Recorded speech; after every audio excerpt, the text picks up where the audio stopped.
송나라 황제인 신종은 명재상이었던 왕안석과 대담을 합니다. 당태종이 고구려 정벌 때 어째서 승리하지 못했는가? 왕안석은 이에 답하는 거예요. 개소문이라는 그 비범한 인물이 있었기 때문입니다.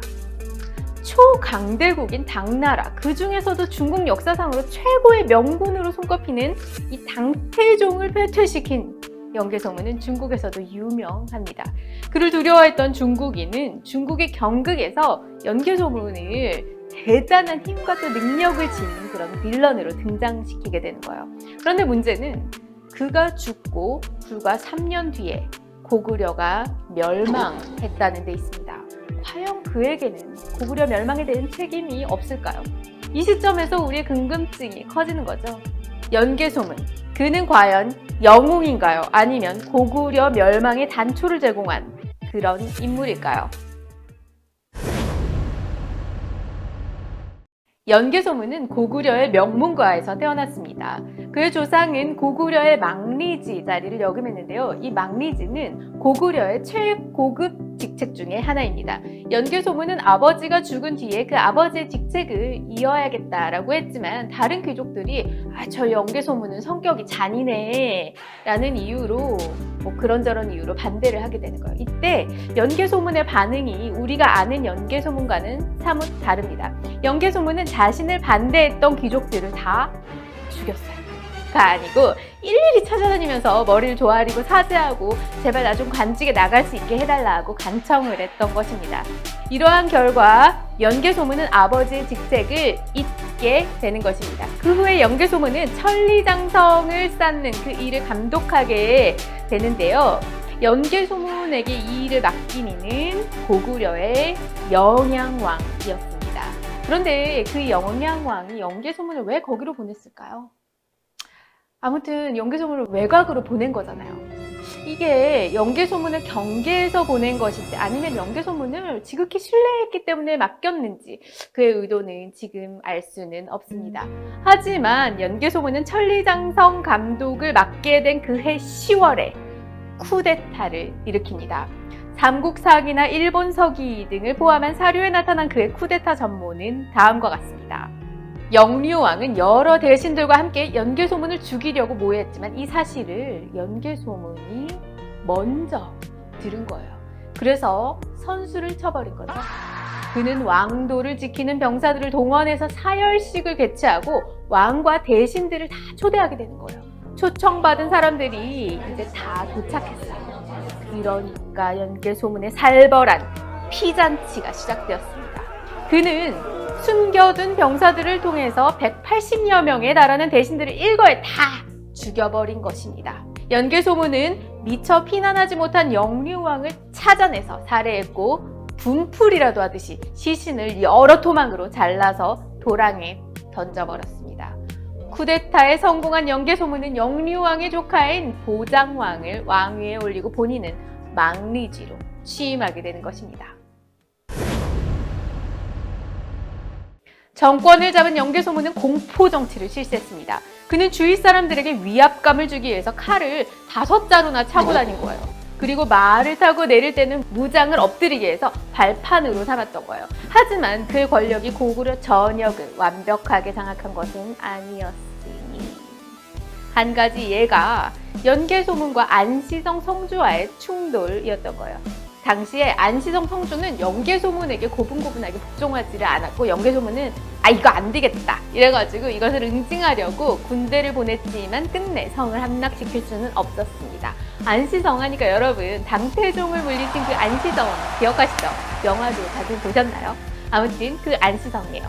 그런데 안시성 성주 이름은 알려져 있지가 않고 우리가 알고 있는 양만춘이라는 이름이 16세기의 명나라 통속소설인 장서연에 의해 등장하는 것으로 역사 자료로서는 그렇게 신빙성은 없습니다.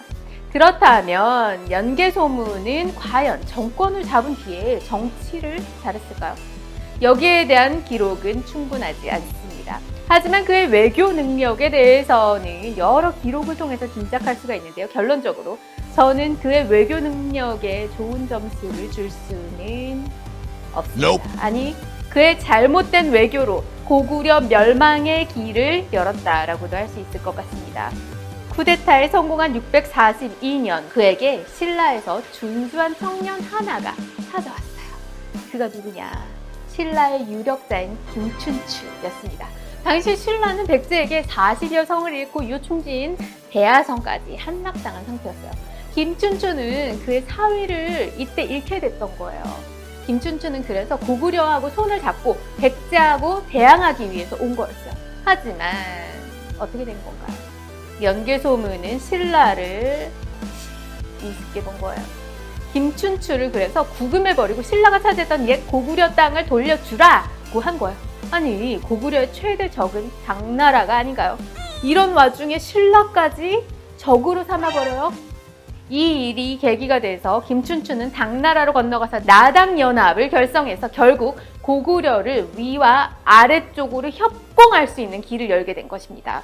고구려 멸망의 기초를 놓았던 것이 바로 연개소문이었던 것입니다.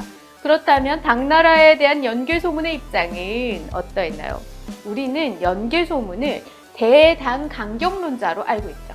하지만 연개소문이 보였던 모습은 당나라에 대해서 한마디로 좀 어정쩡한 다리 저는 모습입니다. 그는 당태종에게 당나라의 도교를 수입하겠다고 도사를 파견해달라고 요청합니다. 이게 대당 유화 정책인 거죠. 그런데 더 이상 신라를 공격하지 말라는 이 당태종의 명령은 깨끗이 무시합니다. 천자국임을 자처하는 당나라에 무안을 준 거죠. 이 일은 결국 당태종의 고구려 침략 결심으로 이어지게 되는 것입니다. 정관의 치의 주인공이었던 당태종. 그는 수나라의 양제와 차원이 다른 인물이었죠.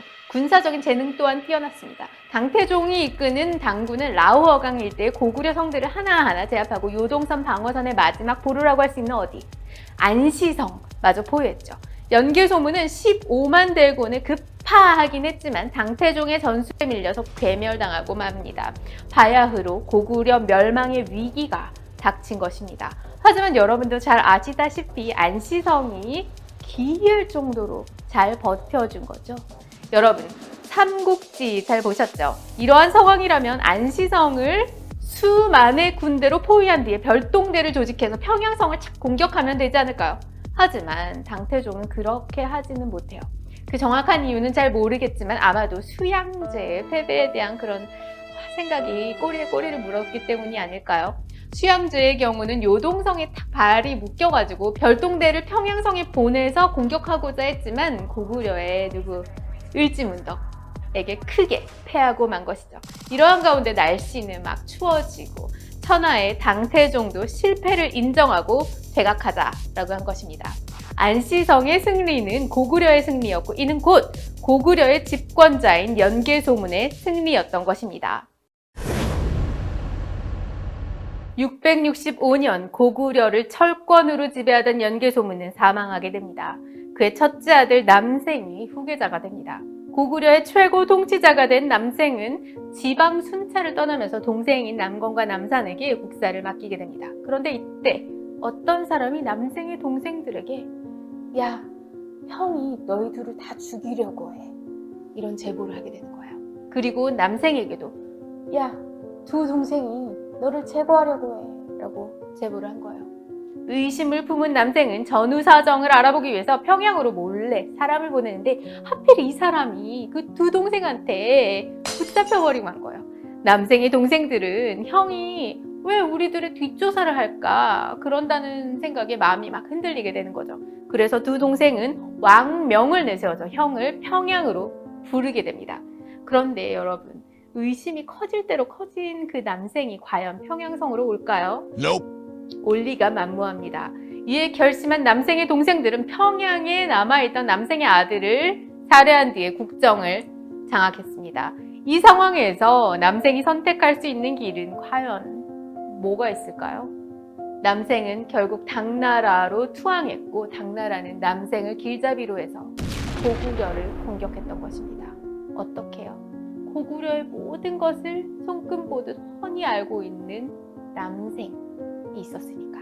그 남생 앞에 고구려는 맥없이 무너졌고 평양성은 열리고 말았습니다. 고구려는 연개소문 사업 불과 3년 만에 이렇게 허무하게 멸망하고 만 것입니다. 연개소문은 대당 강경론자로 잘 알려져 있습니다. 하지만 앞에서 살펴본 대로 그가 대당 강경론자가 된 것은 온전히 그의 자의에 의해서 이루어졌다고 할 수는 없을 것 같습니다. 그는 불이한 방법으로 집권했고 이것이 천자의 나라임을 자처하는 당나라에게 개입의 구실을 제공했던 거죠. 그는 당나라의 유화책을 펴서 이런 입장에서 벗어나고자 하기는 했는데 그의 권력의 태생적 부도덕성으로 인해서 그가 아무리 노력해도 당의 간섭을 피하지는 못하는 입장이 되었습니다. 이와 같이 그의 가문과 당과의 지독한 악연은 고구려가 멸망이 되고서야 끊어지게 되는 것입니다. 그가 당나라에 보인 유화책도 미숙했고 또 문제가 당에 그치지 않고 신라까지 적으로 만들어 버렸습니다. 고구려 멸망의 그늘에는 연개소문의 외교 참사가 숨어 있었던 것입니다. 여러분, 나폴레옹에 대한 평가는 프랑스의 역사적 그리고 정치적 상황에 따라 다르다는 것을 아시죠? 프랑스의 인권이 성숙할 때는 나폴레옹은 독재자로 인식되지만 프랑스가 국난에 시달릴 때 그는 어떤가요? 민족적인 영웅으로 부상하게 되는 거죠. 우리나라에서 연개소문이 바로 그러한 존재가 아닐까요? 그의 외교적 참사는 결국 고구려의 멸망과 이어지지만 그가 당태종을 맞섰고 게다가 당태종을 패퇴시켰던 사실은 우리 한민족의 민족적 자긍심으로 지금까지 이어지는 것입니다. 저는 이런 점에서 연개소문에 대한 양반된 평가 모두가 우리 민족의 역사와 함께 끝까지 이어져 갈 것으로 생각이 됩니다.